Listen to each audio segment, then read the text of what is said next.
Hello students, my name is Sushil. Welcome to my YouTube channel. Today we are going to discuss here some topics of first unit of 11th chemistry. These topics are derived units, subsidiary units and some units to measure temperature. So let's begin. In the previous lecture we studied SI units. Now our topic is derived units.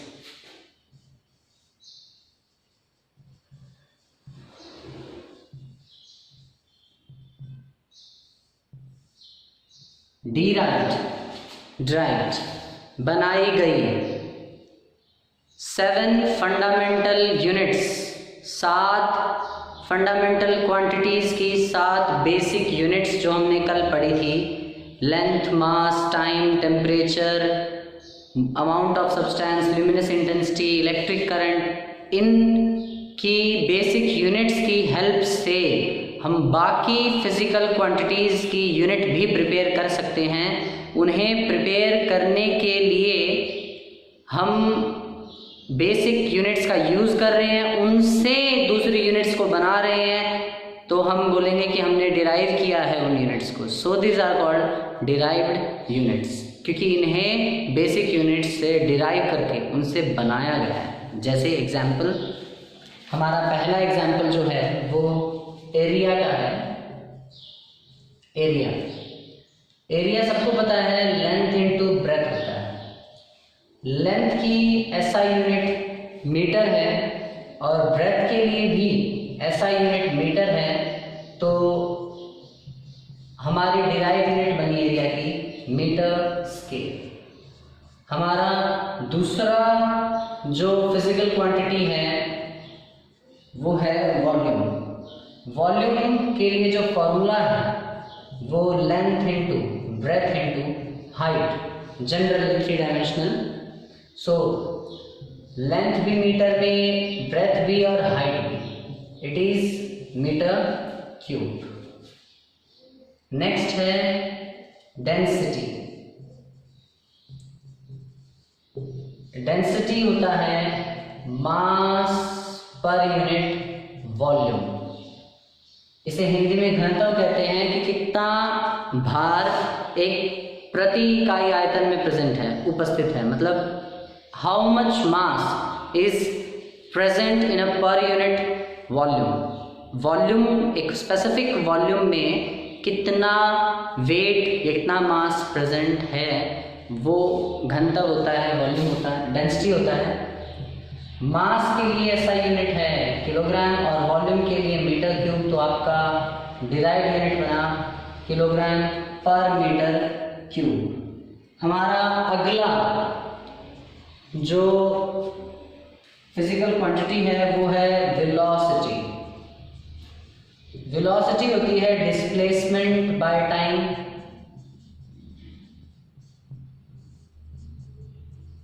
अगर मैं यहाँ speed लिखता तो वो हो जाता है distance by time. दोनों के लिए यूनिट तो सेम ही है, velocity metre, time second, metre पर सेकंड। एक तरह से देखा जाए तो वेलोसिटी भी स्पीड ही है। वेलोसिटी को आप स्पीड विद डायरेक्शन बोल सकते हो। What is velocity? Velocity is basically the speed with direction. तो इसकी यूनिट बनी मीटर पर सेकंड। नेक्स्ट है एक्सेलरेशन। अब ये क्या है? Acceleration basically change in velocity per unit time होता है। वेलोसिटी में जो चेंज आ रहा है पर यूनिट टाइम। हमारी जो वेलोसिटी है उसकी यूनिट मीटर पर second, time second, it becomes metre पर second square. It becomes metre पर सेकंड स्क्वायर। नेक्स्ट जो फिजिकल क्वांटिटी की डिराइव यूनिट हमें स्टडी करनी है वो है फोर्स। फोर्स का फॉर्मूला होता है मास इनटू एक्सेलरेशन। इसको याद करने के लिए बच्चे इस तरह से भी करते हैं, father is equal ma, F is equal M A. MA यानी कि मास इनटू एक्सेलरेशन। मास को हम किलोग्राम में मेजर करते हैं, एक्सेलरेशन की डिराइव यूनिट अभी हमने ली है मीटर पर सेकंड स्क्वायर, और किलोग्राम मीटर पर सेकंड स्क्वायर को हम 1 न्यूटन भी कहते हैं, जिसे कैपिटल N से रिप्रेजेंट किया जाता है। नेक्स्ट है प्रेशर। प्रेशर होता है फोर्स अपॉन एरिया, कि एक पर्टिकुलर एरिया पर कितना फोर्स अप्लाई किया जा रहा है, निश्चित एरिया में कितना फोर्स लग रहा है, वही प्रेशर। तो फोर्स की जो यूनिट बनी वो है न्यूटन और एरिया मीटर स्क्वायर, तो न्यूटन पर मीटर स्क्वायर, इसी को आप 1 पास्कल भी कह सकते हैं।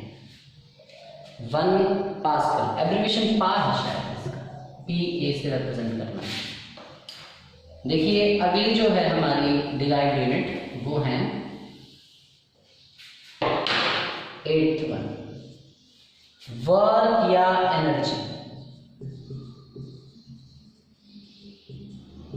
फिजिक्स की लैंग्वेज में काम हुआ है ऐसा तब कंसिडर किया जाता है जब फोर्स भी लगे और चीज डिस्प्लेस भी हो। सपोज कीजिए मेरे हाथ में ये मार्कर रखा है और जब मैं इस पर फोर्स लगाऊं और ये कुछ डिस्टेंस तय करे, मैंने इस पर फोर्स लगाया और इसने कुछ डिस्टेंस तय किया, ये डिस्प्लेस हुआ, तभी माना जाएगा कि ये काम हुआ है। मान लो मैं इस पर फोर्स लगा रहा हूँ लेकिन ये बहुत भारी है, ये मूव नहीं कर रहा, तो ये डिस्टेंस या डिस्प्लेसमेंट ट्रैवल नहीं कर रहा मेरे फोर्स लगाने से। इसका मतलब ये हुआ कि ये वर्क नहीं है, इसे हम वर्क कंसिडर नहीं करेंगे। याद रह जाएगी ये बात आपको। वर्क कब कंसिडर किया जाता है? जब फोर्स भी लगाया जाए और चीज डिस्प्लेस भी हो। वर्क या एनर्जी कब कंसिडर करेंगे? जब फोर्स लगाया गया है और डिस्प्लेसमेंट भी हुआ है।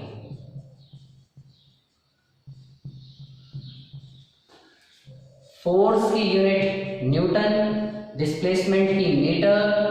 न्यूटन मीटर को हम 1 जूल कहेंगे। न्यूटन मीटर को हम क्या कहते हैं? 1 जूल कहते हैं। नेक्स्ट है फ्रीक्वेंसी।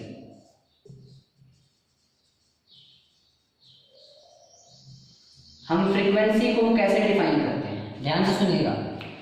फ्रीक्वेंसी क्या है? साइकिल्स पर सेकंड। किसी भी चीज के 1 सेकंड में कितने साइकिल हो रहे हैं, कितनी बार वो चीज हो रही है। How many times that thing is happening in 1 second. Suppose करो ये हाथ कैमरे की तरफ जा रहा है और फिर वापस आ रहा है, कैमरे की तरफ जा रहा है वापस आ रहा है, इसे एक साइकिल मानो आप, गया और आया। 1 सेकंड में ये जितनी बार कैमरे की तरफ जाकर वापस आ रहा है, ये क्या हुई? फ्रीक्वेंसी हुई। ठीक है, नंबर ऑफ साइकिल्स पर सेकेंड।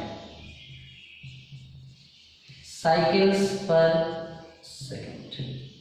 तो जनरली साइकिल्स तो बस एक संख्या है, इट्स जस्ट अ नंबर। इसकी यूनिट बनेगी पर सेकेंड, और पर सेकेंड को ही हम HZ से रिप्रेजेंट करते हैं, हर्ट्ज। हमारी जो 10th फिजिकल क्वांटिटी है वो है इलेक्ट्रिक चार्ज। इलेक्ट्रिक चार्ज जिसे हम जनरली Q से रिप्रेजेंट करते हैं, और ये होता है current into time. Current into time. Current जो है वो एम्पियर में मेजर होता है, टाइम को हम सेकेंड्स में मेजर करते हैं। एम्पियर सेकेंड जो है वो बन गया कूलम। एम्पियर सेकेंड को हम क्या कहेंगे? कूलम भी कहेंगे। तो ये कुछ डिराइव्ड यूनिट्स थी जो अभी अभी आपने स्टडी की। अब हम पढ़ेंगे सबसाइटरी यूनिट्स।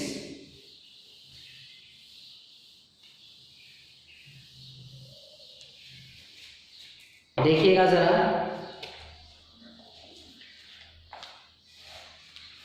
सबसाइडरी यूनिट्स क्या होती हैं?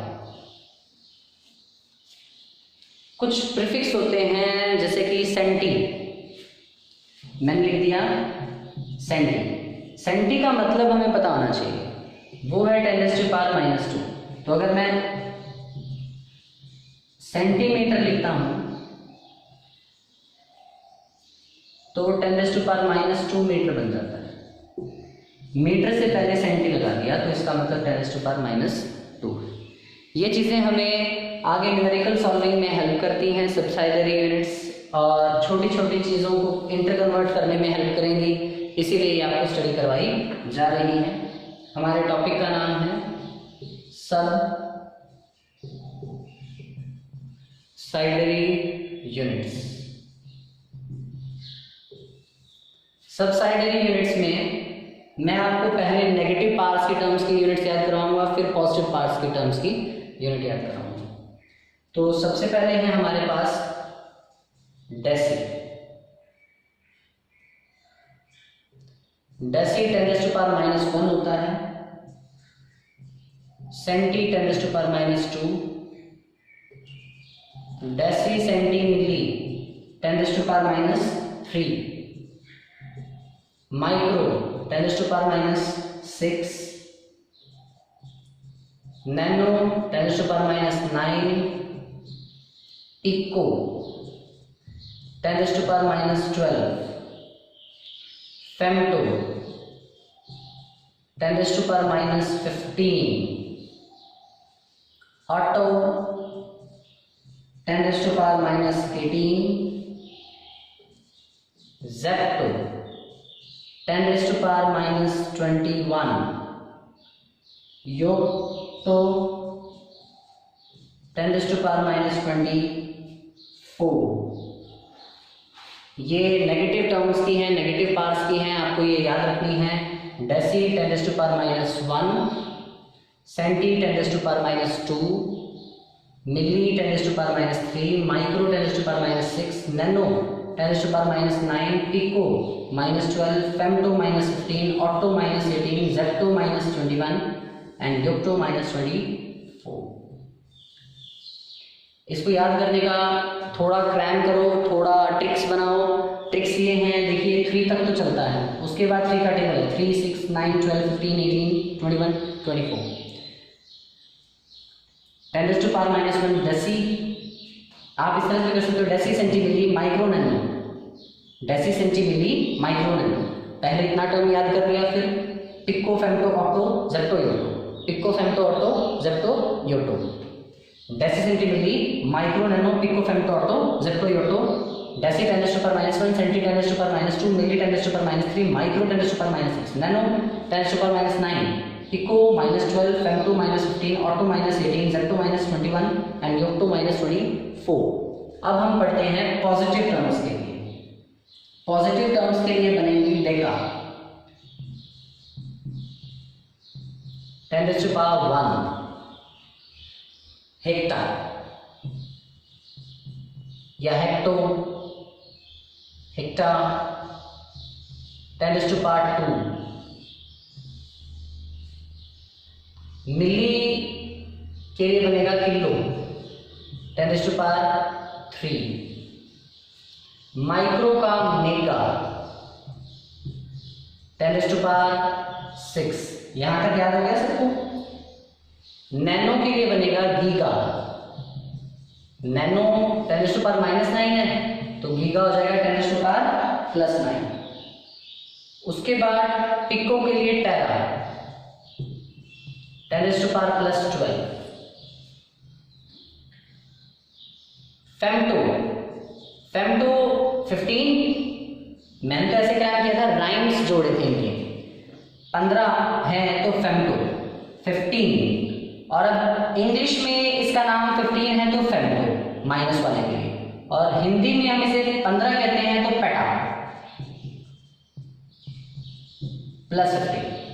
कुछ चीज़ें एलिमेंट्स देख लो आप, याद करने लायक जो चीज़ें हैं इनमें, उनको थोड़ा याद रख लोगे तो ये याद हो जाएंगे सिंपली। ऐसा नहीं है अगर आप इनको 3-4 बार लिखोगे तो भी याद हो जाएंगे। नेक्स्ट है एक्सार, 10⁻18। जेप्टा, जेप्टा का जेटा बनेगा, जेटा 10⁻21। और योक्टो को हम योटा लिखेंगे 10⁻24।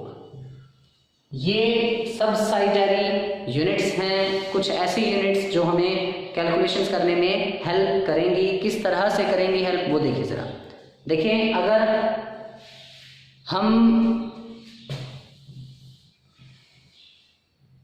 हमें कोई ये कह देता है कि 1 किलोग्राम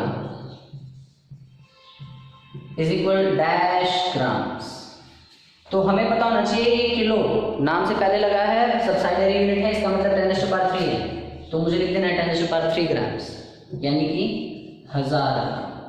तो इस तरह से ये काफ़ी हेल्पफुल रहेंगे, ये यूनिट्स हमारे लिए काफ़ी हेल्पफुल रहेंगी, सबसाइडरी यूनिट्स। अब हम पढ़ते हैं measurement of temperature.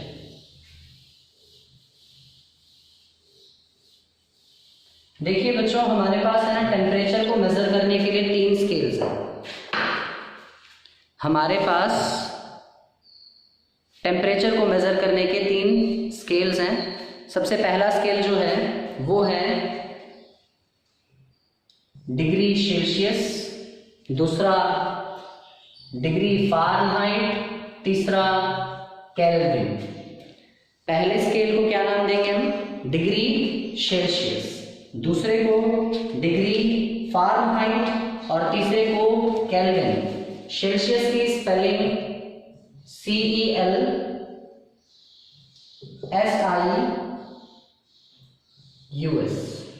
Degree Fahrenheit के लिए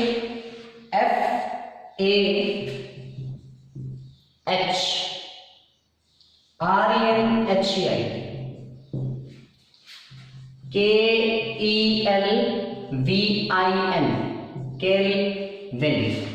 तो ये हमारे 3 स्केल्स हैं, 3 scales to measure temperature, 3 scales to measure temperature. देखिए, हमें इनके बीच में रिलेशनशिप चेकआउट करना है। मैं रफली स्केल्स ड्रॉ करने की कोशिश कर रहा हूं, देखिए जरा इधर। सपोज कीजिए ये डिग्री सेल्सियस स्केल है,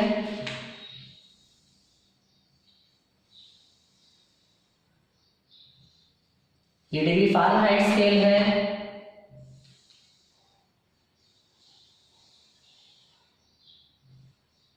और ये केल्विन का स्केल। ठीक है, अब जो 0 डिग्री सेल्सियस है, freezing point of water,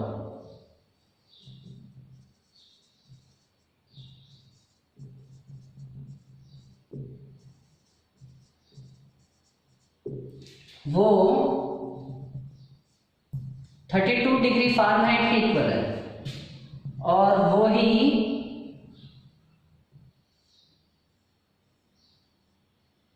273 kelvin के इक्वल होता है। ऐसे ही 100 डिग्री सेल्सियस जो है, बॉइलिंग पॉइंट ऑफ वाटर,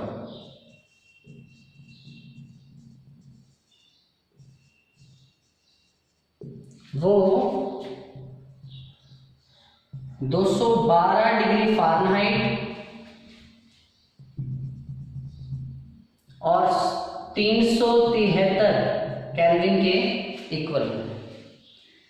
इस तरह से सभी स्केल्स पर वाटर को, ह्यूमन बॉडी को स्टडी किया गया और रूम टेम्परेचर डिसाइड किया गया वगैरह। सभी स्केल्स से रिलेशनशिप एस्टैब्लिश ये किया गया कि 0 डिग्री सेल्सियस हमेशा 273 केल्विन के इक्वल होता है।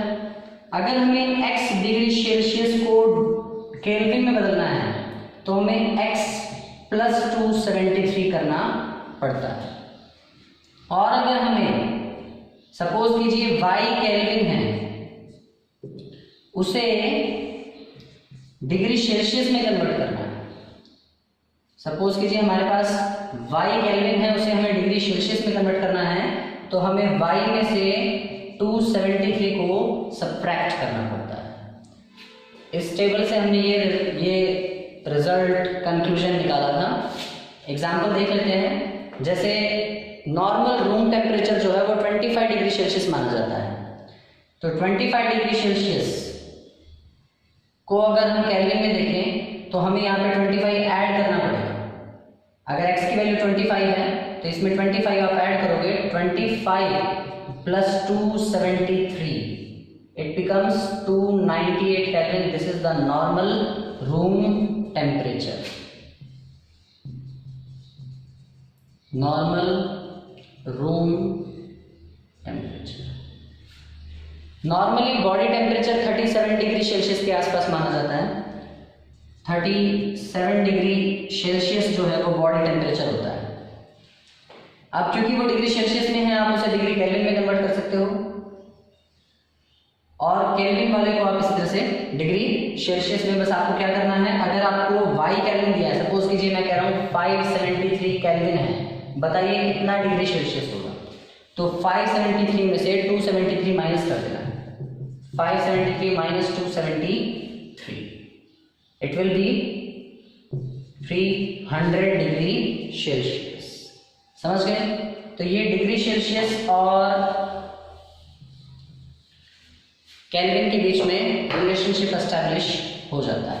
अब हमारे पास एक और स्केल है, डिग्री सेल्सियस और फारेनहाइट। उनके बीच में क्या रिलेशनशिप है वो देखिए। Degree Fahrenheit is equal 9/5 degree Celsius plus 32। ये रिलेशन याद रखना। डिग्री सेल्सियस हमेशा डिग्री फारेनहाइट हमेशा 9/5 डिग्री सेल्सियस प्लस 32 के इक्वल होता है। सपोज कीजिए हमारे यहाँ ठंड में टेम्परेचर 2 डिग्री सेल्सियस हो गया, किसी रात को टेम्परेचर 2 डिग्री सेल्सियस हो गया, या थोड़ा कैलकुलेशन सिंपल करने के लिए, एग्जाम्पल को सिंपल करने के लिए मान लेता हूँ 5 डिग्री सेल्सियस टेम्परेचर, तो वो डिग्री फारेनहाइट में कितना बनेगा? 9 plus 32 it will be 41 degree Fahrenheit. इस तरह से हम डिग्री सेल्सियस और डिग्री फारेनहाइट में रिलेशनशिप एस्टैब्लिश कर पाए हैं। अगर हमें डिग्री सेल्सियस गिवन है तो डिग्री फारेनहाइट आ जाएगा, और अगर हमें डिग्री फारेनहाइट गिवन है, जैसे 32 को इधर ले आइए, डिग्री फारेनहाइट माइनस 32 और 5/9 डिग्री सेल्सियस। पहले 32 इधर आगे माइनस हो गया, फिर ये 5/9 डिग्री सेल्सियस। ये रिलेशनशिप है डिग्री सेल्सियस और फारेनहाइट के बीच में। अब एक बहुत ही इंपॉर्टेंट न्यूमेरिकल है यहाँ पर, वो ये है कि क्या कोई ऐसा टेम्परेचर पॉइंट है जिसमें डिग्री सेल्सियस और डिग्री फारेनहाइट दोनों की जो वैल्यूज़ हैं वो सेम आए, दोनों टेम्परेचर का न्यूमेरिकल वैल्यू सेम हो, दोनों स्केल्स के लिए मेजरमेंट सेम आए। तो हम लेट कर लेते हैं, मान लेते हैं कि डिग्री फारेनहाइट भी x रीड कर रहा है और डिग्री सेल्सियस भी x रीड कर रहा है प्लस 32। नाउ इट इज, अगर हम इसे सॉर्ट आउट करेंगे तो हमारा आंसर -40 डिग्री आएगा।